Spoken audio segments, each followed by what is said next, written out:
The enemy, like, he really be setting folks up on both sides. Not only does he set the person up that he is using, but he sets up the person that he is using to attack. Like, for instance, this whole mask thing, like, for people who aren't spiritual or godly that just have the same viewpoint of it when it comes to narcissists, you can see them wearing a mask. Well, I'm not calling nobody a person a narcissist. Okay, that's not what I'm doing here. But when you can see the enemy wearing a mask, and it's not because it's a narcissistic like mask, but you can see it in them, and it's not by the way they dress, it's not by the way they talk, it's not by the way they what they look. You're not. There's nothing to really judge off of this, but it's more so. It's a spiritual thing, but it's a physical thing. But you can see the mask because as you interact with this mask, it starts to fumble. You can see the flaps coming up. You can see the droopy eyes and stuff like that as you speak to this mask. And again, that's where I feel like the setup comes into play because now the person who is wearing the mask is is is the deformity of the mask because again, the enemy cannot fit itself to something. It can look like something, but it cannot fit itself to something, especially that is not theirs. Okay, even a person who may consume themselves to be wicked and done all these crazy things, they're going to get forgiveness. They're going to seek for that. They're going to definitely get that because they already have that. They're going to get theirs, okay? Everybody's going to get theirs. So don't worry about that. I don't want to say it like that because that is a worry. But if you're worried about it because it's attacking you, and it's flaring up emotions, whether that's sadness or anger, whatever you are justified, we can be justified by it for. That's cool. But like we gotta let God be in control of that too, of us. You know what I mean? Uh, Back to it though. The mask it starts to deform, and again, that's the person. You feel me? That's when the enemy again it's not in full control. It's not full access to something that isn't theirs. They might possess something. And I'm not saying it's somebody is possessed, but it may have something in its grasp, but that doesn't mean it's theirs. Or his, I should say, the enemy's. You feel me? Doesn't mean it's theirs. Anyways, the whole deformity, that's the person, right? Because as we speak to this mask, we sometimes can understand where this mask is a little cocky. So we have to talk. And it's not to be cocky right back, but we're just in conversation and it's breaking down the person because they're being attacked by words they don't really understand or know why they're being attacked. So now the mask is starting to deform, and that deformity is their pain in their eyes. They probably see that you're conducting towards them.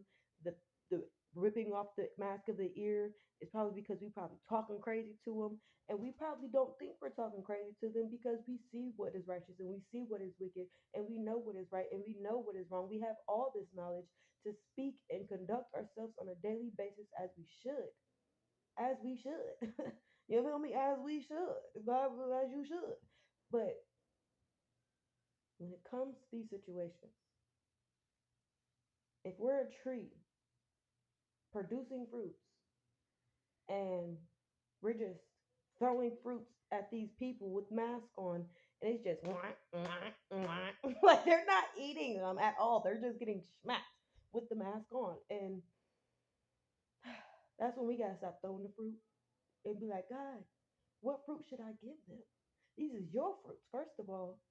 So, what fruit do you think you grow in me?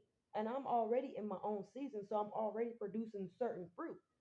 So it would be something that I already have to give, according not according to the knowledge that I have, but that's the wisdom God's given me. You feel me?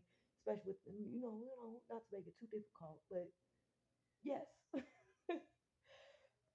Ask him what fruit do you need to give that person and then how many fruits. Like that's a sowing right there.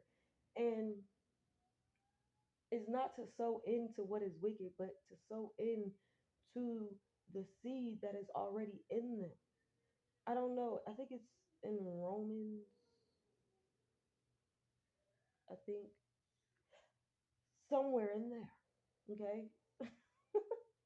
where it talks about even the unrighteous who do not seek righteousness still has a seed of righteousness in them.